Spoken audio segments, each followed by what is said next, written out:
Hello everyone, हमारा आज का टॉपिक है फैक्टर इन्फ्लुएंसिंग हेल्थ। इसके पहले की वीडियो में हमने हेल्थ डिस्कस किया है और उसके कॉन्सेप्ट डिस्कस किए हैं, बट अभी उसमें डायमेंशन रिमेनिंग है। मैं उसको भी जल्दी ही अपलोड करूँगी। सो आज का टॉपिक है हमारा फैक्टर इन्फ्लुएंसिंग हेल्थ। ऐसे कौन कौन से फैक्टर हैं जो कि हमारे हेल्थ को इन्फ्लुएंस करते हैं। आप फैक्टर्स मतलब क्या समझते हैं? ऐसे कौन कौन सी चीज़ें हैं जो कि हमारे हेल्थ को इन्फ्लुएंस करती हैं। इन्फ्लुएंस करने का मतलब क्या है? उस पर अफेक्ट डालती हैं, जिसकी वजह से हमारा हेल्थ ख़राब होता है या उस पर इफेक्ट पड़ता है। तो वन बाय वन हम देख लेंगे।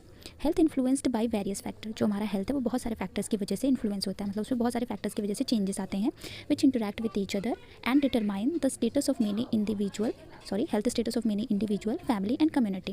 जो कि एक दूसरे से मिलते जुलते होते हैं और वो डिटरमाइन करते हैं health status of family, community या इंडिविजुअल। वो एक इंडिविजुअल के भी हेल्थ स्टेटस को डिटरमाइन कर सकते हैं या पूरे कम्युनिटी के हेल्थ पे भी अफेक्ट डाल सकते हैं और या पूरे फैमिली के हेल्थ पे भी अफेक्ट डाल सकते हैं। ऐसे फैक्टर्स हैं। फर्स्ट क्या है? These factors are categorized, इनको कैटेगराइज किया गया है। फर्स्ट है human biology, second environment, third life style and fourth है health and health allied resources. One by one इसमें हम देखेंगे कि कैसे अफेक्ट करता है और इसमें क्या क्या चीज़ें आती हैं। ह्यूमन बायोलॉजी में है genetic inheritance, age and race. So what do mean by the genetic inheritance? पहले बात तो ह्यूमन बायोलॉजी का मतलब क्या है? ह्यूमन बायोलॉजी का मतलब कि जो कि ह्यूमन के अंदर से ही वो चीज़ें आएंगी, वो कुछ बाहर ही नहीं आ रहा है, वो ह्यूमन के अंदर ही है, वो चीज़ें अफेक्ट करेंगी हेल्थ को। तो फर्स्ट क्या है? Genetic inheritance. जेनेटिक इनहेरिटेंस का मतलब जो डिजीजेस जेनेटिकली ट्रांसफ़र होती है। जेनेटिकली ट्रांसफ़र होने का मतलब क्या है? One generation to another generation, एक जनरेशन से दूसरी जनरेशन में वो ट्रांसफ़र होती है, तो उसको बोलते हैं जेनेटिक इनहेरिटेंस। ऐसी डिजीज़ेस में कौन सी डिजीज़ आएगी? उसका बहुत अच्छा एग्जाम्पल है डायबिटीज़।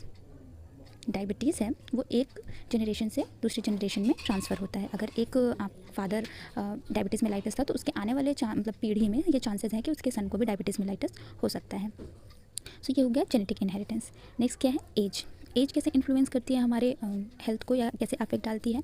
सम डिजीज़ कंडीशंस ऐसी होती हैं जो कि एक एज जाने पे होती हैं।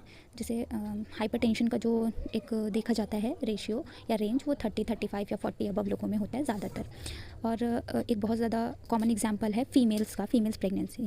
जो फीमेल्स होती हैं वो उनको बोला जाता है कि आप 25 to 35 तक में प्रेगनेंसी कंसीव कर लीजिए, तब तक बच्चे कर लीजिए, क्योंकि इतना सेफ पीरियड होता है। आफ्टर 35 ज़्यादातर चांसेस होते हैं कि बच्चे में डिफेक्ट होगा या मदर को कोई प्रॉब्लम होगी, तो वो क्या कर रहा है? हेल्थ पे अफेक्ट डाल रहा है। तो एज इस तरीके से रिस्पॉन्सिबल है। थर्ड है रेस। रेस मतलब एक किसी पर्टिकुलर जगह के लोग हैं, एक पर्टिकुलर कम्युनिटी के लोग। तो रेस ऐसा जो सिकल सेल एनीमिया होता है, सिकल सेल एनीमिया वो ज़्यादातर अफ्रीकन लोगों में देखा जाता है, अफ्रीकन लोगों में। तो ये डिटरमाइन करता है कि एक पर्टिकुलर रेस भी हेल्थ को अफेक्ट करता है। ओके, नेक्स्ट है इन्वायरमेंट। इन्वायरमेंट कैसे? इन्वायरमेंट तो सबसे ज़्यादा अफेक्ट करता है। जैसे कि आज के टाइम में आप देख रहे हैं पोल्यूशन बहुत ज़्यादा बढ़ रहा है, हीट गर्मी बहुत ज़्यादा हो रही है और एयर बहुत पॉल्यूटेड है। तो इन सारी चीज़ों आप ले सकते हैं कि ये हमारे हेल्थ को अफेक्ट करते हैं। उसमें पहला क्या है? Physical environment. फिजिकल इन्वायरमेंट का वही ऐसे जैसे मैंने कहा कि एयर है, सनलाइट है, तो ये सब क्या कर रहा है? फिजिकल इन्वायरमेंट है। ये कैसे अफेक्ट कर रहा है फिजिकल इन्वायरमेंट? सन अगर बहुत ज़्यादा आप एक्सेसिव सन बाथ लेते हैं या फिर आप एक्सेसिव, कोई पर्सन जो एक्सेसिव सन एक्सपोजर में रहता है तो उसको ज़्यादातर चांसेस रहते हैं स्किन कैंसर होने के। आपने ये सुना होगा, ज़्यादातर चांसेस है स्किन कैंसर होने के। तो ये फिजिकल इन्वायरमेंट में आ गया। नेक्स्ट है बायोलॉजिकल इन्वायरमेंट। बायोलॉजिकल इन्वायरमेंट का क्या मतलब है? जैसे जो इंसेक्ट्स हैं और सम प्लांट्स हैं, तो कुछ तो बेनिफिशियल हैं बट कुछ बहुत ज़्यादा ही प्रॉब्लम क्रिएट करते हैं। जैसे कि मलेरिया हो गया, मलेरिया मॉस्किटो से होता है।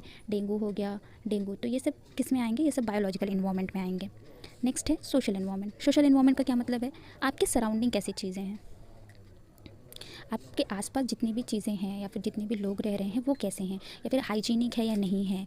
और जो भी लोग रह रहे हैं वो ज़्यादा स्ट्रेस वाले तो नहीं है। ऐसा तो नहीं है कि रोज़ कुछ ना कुछ आर्ग्यूमेंट्स वगैरह हो रहे हैं, क्योंकि वो हमारे मेंटल हेल्थ पे इफेक्ट डालता है। तो इस तरीके से ये तीनों इन्वायरमेंट्स में जो आते हैं वो हमारे हेल्थ को अफेक्ट करते हैं। ये बात याद रखिएगा कि ये तीनों एक किसी न किसी तरीके से हमारे हेल्थ को अफेक्ट कर रहे हैं। नेक्स्ट है लाइफ स्टाइल। आज के टाइम में लाइफ स्टाइल बहुत ज़्यादा अफेक्ट कर रही है हेल्थ को, because every one is lazy and every one wants luxurious life style. किसी को कुछ नहीं करना है, बस सब कुछ बैठे बैठे चाहिए। So many activities, habits and practices involve risk factors, the stress of the life crisis and frequent life changes also risk factor.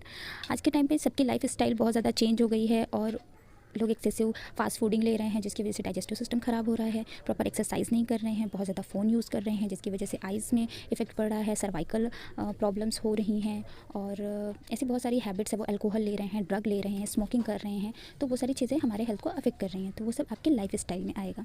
और बहुत ज़्यादा लेज़ी रहना भी अच्छा नहीं है।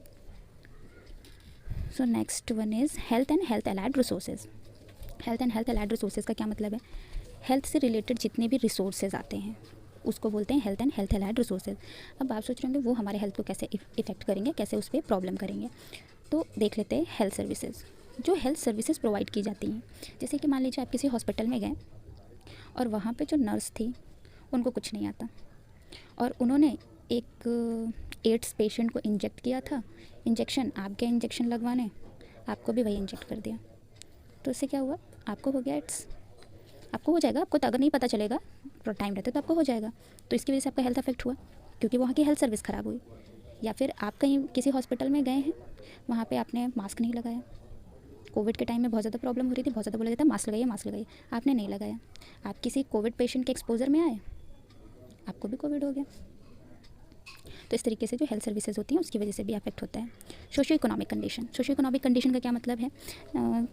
जो फैमिली मेम्बर्स है या जो वो सोसाइटी में या जो भी पर्सन है उनके पास कितने, मतलब उनकी कंडीशन कैसी है, वो कैसी फैमिली से बिलोंग कर रही हैं, उनका इनकम कितना है, उनका एजुकेशन कितना है, वो चीज़ें मैटर करती हैं। मान लीजिए इनकम कम है, पैसे नहीं है ज़्यादा, तो वो अच्छे से ट्रीटमेंट नहीं करा पाएंगे।